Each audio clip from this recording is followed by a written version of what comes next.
Hello, and thank you for tuning into the Stuff I Heard podcast. I'm your host, Joshua Peak, and I just want to say hi, everybody. I hope you're doing well. This Thursday, Bert Kreischer is going to be performing at the Bell Auditorium in Augusta, Georgia. So, if you're like me and you want to go see your favorite comedian at the Bell Auditorium in Augusta, Georgia, March the 30th, join me. We'll have fun. It'll be great. You guys are going to have a blast. If you don't know, he's got his latest special out on Netflix, Razzle Dazzle. Go check it out.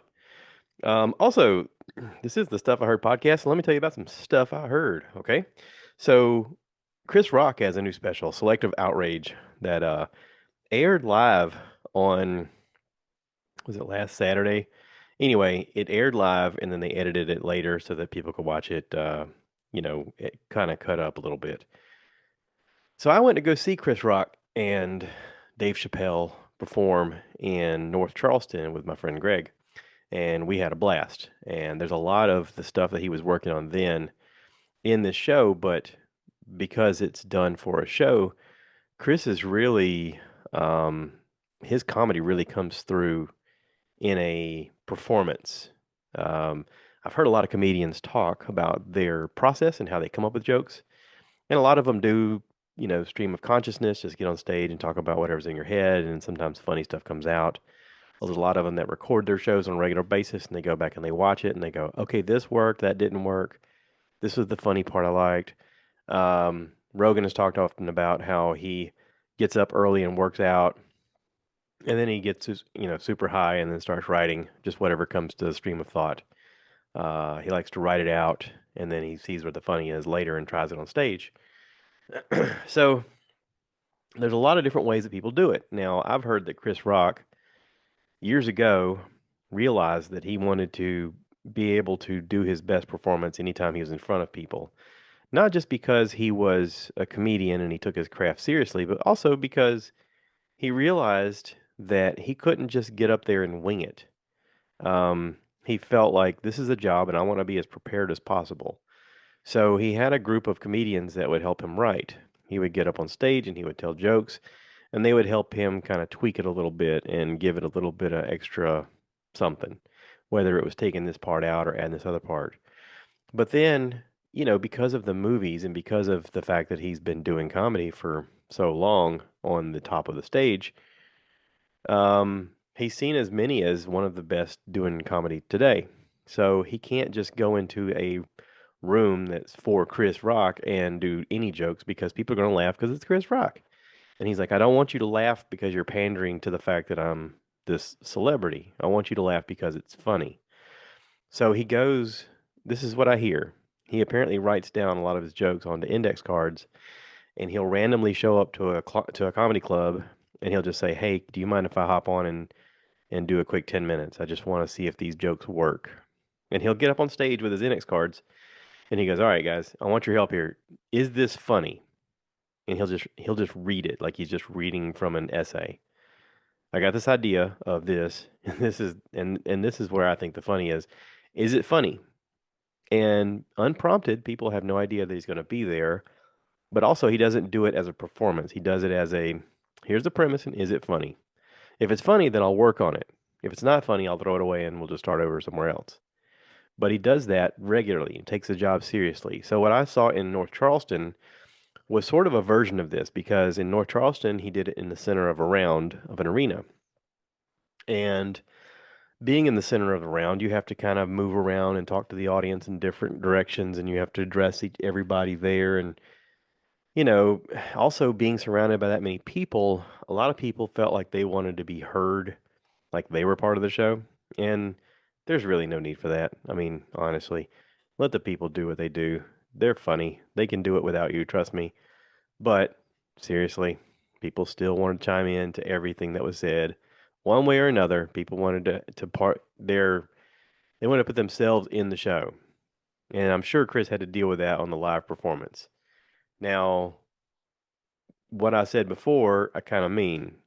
In a live performance, he's still working on that material. He's still trying to refine what parts of it are funny. How do I say this thing to get the biggest laugh, to get the biggest reaction, to get you in that moment where you're not paying attention to the joke and then hit you with the joke? because that's what really makes you laugh. And I saw him doing that on stage. I saw him work on a bit where he repeated himself a couple of times in a very methodical pattern, and I was like, "Oh, this is him still working it out." Well, this Netflix special is him doing it, doing all of the 10,000 hours of, what you call going to the gym or working on your craft, whatever you want to call it. His special, Selective Outrage, talks a lot about his real life and things that he's going through with his kids and with his, being going through a divorce and trying to navigate being a single guy, but also being a celebrity, which is weird enough. And then you host the Oscars and get slapped by Will Smith, not because Will Smith's mad at you, but because Will Smith's mad at the situation that he's in. And he does it in a way that's funny, okay? And he has a lot of very interesting points that really make sense because as a comedian, you have to find the common ground with everybody. You have to find the ability to make everybody laugh in the situation. And he's right. There are four ways that people try to get attention because we are all addicted to attention in some way. He says you can be really excellent in something, which is hard because being excellent in something means you have to get up super early in the morning. You have to work really hard. You have to put all of your energy into it. And sometimes it still doesn't work out. You can show your ass. That's another way. I mean, there's a lot to be said about someone who just shows their butt, shows their body online. It gets attention, right? It's a lot easier than being excellent. You can just be like, "Here it is. Y'all look at it." You can be, what was the other one? Infamous. You can do something that makes you infamous. Um, you know, Tragically, you have people that have school shootings and things of that nature that makes you infamous.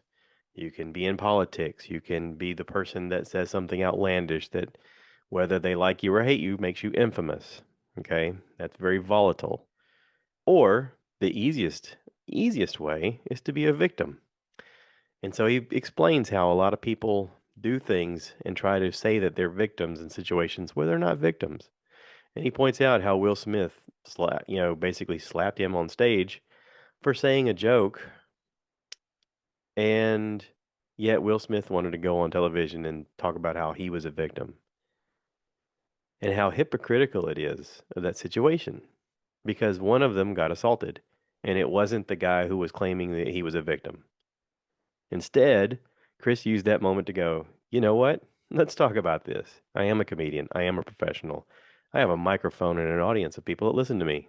So let's talk about what the real problem is because the real problem wasn't that I said a joke and he slapped me. The real problem is that he's in a relationship with his wife who's sleeping with his son's best friend openly and talking about it on stage." He said, "I didn't invite that. That was something that she introduced him to on national television. She had a roundtable event where she says, 'Hey, we're doing this. I'm doing this.' And Will's just supposed to take it." So, this selective outrage in this situation all falls on the fact that they're going through some problems. And he decided to take it out on Chris. So, wrong guy. Sorry. You just kind of made a huge mistake there, buddy. And Chris made it funny. So, my hat's off to Chris. I think the special's great. Not that he needs my endorsement, but I'm just saying, I think the special is great. I think he's doing great work. Makes me laugh. I pulled it up on Google just to see what Google had to say about it. And weirdly enough, people have given it ratings. It's a 3.6 on the 5 scale. Who rates comedy? I mean, isn't comedy subjective? But whatever. People rated it. Um, Now I've been listening, you guys know I've been listening to Confused Breakfast.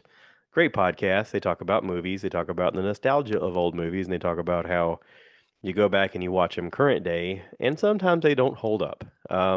But they do the section within the show where they talk about how they'll read on IMDb movie reviews. And sometimes the movie is from like 94, and someone will do a movie review last year, and they'll be like, "This movie doesn't even make any sense."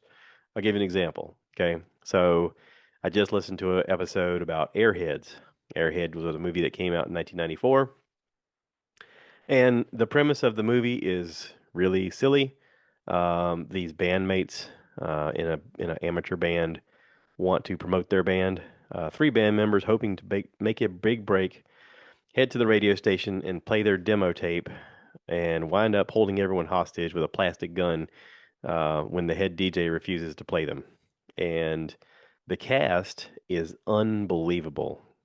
Right off the top, you've got Adam Sandler, Brendan Fraser, excuse me, Academy Award winning Brendan Fraser, Steve Buscemi, um, Joe Mantegna, Chris Farley, David Arquette, Ernie Hudson, Harold Ramis, Judd Nelson, Michael Richards. Um, I mean, just an unbelievable cast. And this movie did not do well. They said that this movie cost about 11.5 million to make, and they only grossed like 5 million profit. So they didn't even make back half of the money it cost to make the movie. But you couldn't make that movie now and be able to afford those people. Like this was just a time where this was accessible. But you get it to where they say that they broke into the radio station and they brought their demo on a reel to reel and nobody had reel to reel because in 94 everybody was starting to switch over to compact discs. And for the millennials listening right now, compact discs were these things we listen to music on, and they were little plastic discs that had music imprinted on it with a laser. This is sounding so weird to say this out loud. But we had moved from using a tape from a tape recorder to compact discs. No one was using reel to reel, and it just makes the element of it that much more silly. So people were leaving reviews last year saying, "Oh my God, this is so unbelievable." They were using some weird music ability, and they kept talking about CDs, and I don't understand how the certificate of returns are supposed to. They misunderstood all of it, and we're giving a review, you know, 25 years later, and basically saying, "Don't waste your time on this. I'm so glad I left this review for you guys, so you don't waste your time." I was like, "What? What?"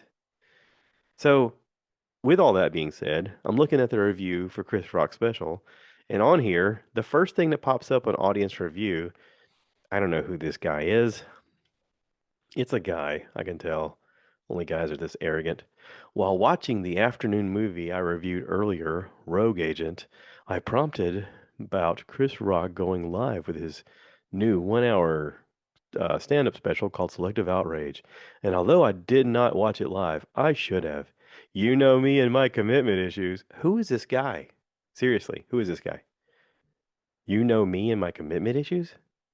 Is he just, is he supposed to be somebody that we care about? Is this somebody that just leaves movie reviews all the time and they're like, "Geez, I was gonna watch this new John Wick 4. I wonder what Borhan Hamdimi says." That's his name. Borhankhahdemi. Bordan Kanhimi. I wonder what he says about John Wick. Maybe I shouldn't go see it. Let me just click on it and see what he says because obviously he likes what I like, right? What? Come on. This is so goofy. This is so goofy. What? I don't know. We're living in some weird universe that I don't fully understand. But all that being said, Chris Rock's is hilarious. Go check it out. Confused Breakfast is hilarious. Go check it out. Airheads apparently is not that great of a movie. I never watched it because in '94, I don't know, I was busy. Let's see, in 1994, this movie came out. I was getting ready to have my first child. I was working third shift and every other shift I could possibly work to save up some money. I had joined the Marine Corps, and yeah, I didn't see a lot of movies around that time. On top of being broke, I didn't have any time. So it's just one of those movies I never got around to seeing. And after hearing the review of it, I'm glad I didn't see it. Uh, again, their shows are funny when the movies are terrible. And apparently this movie's kind of terrible. But still, great cast. Really great cast. All right. I feel better now. I just had to get that off my chest. So, back to stuff I heard. The new Mandalorian this past week, episode 4 of season 3, is titled The Foundling. Okay, so we're assuming that nowadays, every episode that The Mandalorian puts out, the title has to do with more than one scenario. So in this, The Foundling right away you're introduced to the fact that these Mandalorians are surviving as a clan together and they're learning and training, and it looks like they're training their younger cadets to be, full-fledged bounty hunters at some point. And there's a cute interaction between Grogu and this other youngling, which I found out from listening to a YouTube source called Emergency Awesome, that the kid playing this guy is Jimmy Kimmel's nephew. So that's kind of cool, I guess, considering the fact that I listened to Jimmy Kimmel when I was in the Marine Corps. He was on the radio on K Rock in LA. He was Jimmy the sports guy then. Good old Jimmy. Jimmy is the reason that we know who Adam Carolla is, because Jimmy met Adam in a boxing gym and brought him on the radio so that Adam could be hilarious on the radio. And Adam came up with a character called Shop Teacher Bertram. And that's just a deep dive for people like me that have grown up around that time and listened to Shop Teacher Bertram and given his movie reviews, which had nothing to do with a rating scale and everything to do with Shop. So, and that's why Jimmy Kimmel and Adam Sandler or Adam Carolla are now huge megastars that everybody knows. Yeah. So, all this being said, the Foundling, Grogu. You think it's about him. It's not necessarily, but it kind of is. You get to see him have a flashback, and there's been a lot of speculation as to what happened once Grogu was in Order 66. You keep having these flashback scenes where he's seeing Jedi trying to defend him from being attacked. And this is during the time where the clones turned on the Jedi. We know that Anakin switched to being Darth Vader during this time and that he went around killing younglings, and just this dark moment in Star Wars history. But it's also a pivotal moment where the story changed. Okay. And this is something that I've been trying to explain to my wife for a while now, that Order 66 was something that was sort of like instructions that were imprinted into the brains of all of the clone troopers whenever they were being grown and harvested to be fighters for the Republic, I guess you'd say, before it became the Empire. They had in them a microchip in their brain that once the Emperor said the words, enact Order 66, it immediately made them think that the Jedi were bad guys and they were supposed to kill them. And they did, a lot of them. So we get to see a really cool scene. Spoilers if anybody hasn't seen it yet. We get to see a really cool flashback scene where Grogu sees all of this again and gets to relive it with us so that we can see it. He is protected, sent into an elevator, and at the bottom of the elevator, he's saved by a character. Um, his name is Kelleran Beck. He's a Jedi. Right away when I saw him, I thought, I've seen this guy somewhere else. His real name is Ahmed Best, and I didn't know it until I watched YouTube Emergency Awesome. Charlie talked about how Ahmad Best played Jar Jar Binks. I did not know that. So anyway, he was cool. He got to be a badass. He was using dual lightsabers at a certain point because one of the Jedi's had perished, and he grabbed that lightsaber and used both of them to fend off a whole bunch of clone troopers.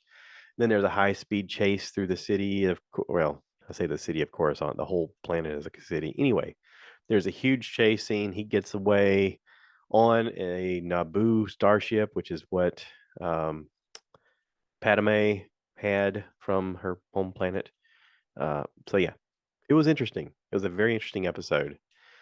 We get a little bit of trust going on between Paz Vizsla and Din Djarin, because turns out that this kid is supposed to be Paz Vizsla's son, and he saves him from being eaten by this giant dragon-looking thing. I don't even know what you call it. It's this giant flying dragon-looking thing. And Bo-Katan was part of that. And Bo-Katan, he actually, aids in all of this and helps everybody out. And it's a cool moment. It's just a cool moment. So anyway, um, go check out The Mandalorian if you haven't seen it. If you're a Star Wars fan like me, I also recommend you go back and watch Rebels on Disney Plus. I am still watching Rebels again with my grandson. We're having a great time watching it. We got to see about 3 episodes this past week, and he's good for about an hour ish. And then he's like, let's do something else. I'm like, you're right, let's do something else. So, um, anyway, what else? What else is there? Um, that's about it. There's this crazy show on Netflix called Sex/Life. Um, I watched the first season when it came out. Season two came out. They're very short episodes. Um, Basically, it's about a suburban wife, mother takes a fantasy charge trip down memory lane that sets her present on a collision course with her wild child past. Um, it's okay. It's okay. It's a lot of pretty people. It's got Sarah Shahi, Shahi, in it. Um, she was in Persons of Interest. Great character. Loved it. But yeah, this is good. It's good. Um, Deals a lot with people's midlife crises. I guess I'm older than that now. I'm already at the age where I don't have the midlife crisis anymore. I have the towards the end of life, just acceptance of, hey, this is what it is. Let's ride it out. Uh, but I don't know. It's interesting. I also watched the Netflix thing about um, they did a sort of a documentary on the behind the scenes of what Pornhub was. And it's an interesting deep dive into how it got started and how they were owned by MindGeek and how there was a huge lawsuit because um, there was a lot of stuff that was nefarious going on with children and rape and stuff like that. And they had a huge lawsuit that took a lot of their site down, removed a lot of content. They're protecting kids now. There's a lot of stuff where the adult performers are really advocating for their online sites to protect children at any cost and protect from any kind of abuse. And I mean, there was a lot of this that came to light, and it was interesting to see a documentary talk about this and say, hey, this is a scenario that people got involved with, and they're making change because there is such a light on the issue now. And a lot of people want to think bad about sex work and sex workers. And again, this goes back to kind of my thought on the fact that everybody seems really comfortable with violence on television, but we're not comfortable with sex, even though most of us don't ever get a moment to have violence or be around violence. We are somehow okay with the most gruesome violence that we could possibly see on TV, but we're not okay talking about sexuality. And yet we're all sexual people. So I don't know. It's this weird Puritan type life where I think that it's okay to talk about these things and it's okay to have conversations like you're supposed to have with your partner, and it's supposed to be healthy and honest and a conversation, a back and forth. And I don't know. I'm happy that these kind of shows are coming out. I'm happy that people can talk about it. I'm happy that these conversations are happening. I'm also happy that there's people that are working diligently to stop sex abuse and stop human trafficking and you know rape and that sort of things. I mean, obviously, nobody nobody that I know wants to hurt any children or hurt anybody, and it's a good thing. So if we talk about these things, we can fix it. I guess is my point. So anyway, moving forward, um, I'm looking forward to seeing Bert Kreischer again this Thursday, March the 30th at the Bell Auditorium in Augusta, Georgia. Come check it out. It's going to be a blast. And that's about all I got. His show, Razzle Dazzle, is on Netflix now, and it is hilarious. And that's it. I'm going to wrap this up. Thank you to everybody who's been listening and watching and being a part of this. I appreciate it. We're getting some crazy weather outside. I can hear it storming. So I'm going to wrap this up before I get electrocuted. I hope that doesn't happen. But yeah, so I always end this by saying cue the cow. So see you later. Cue the cow. Moo, baby.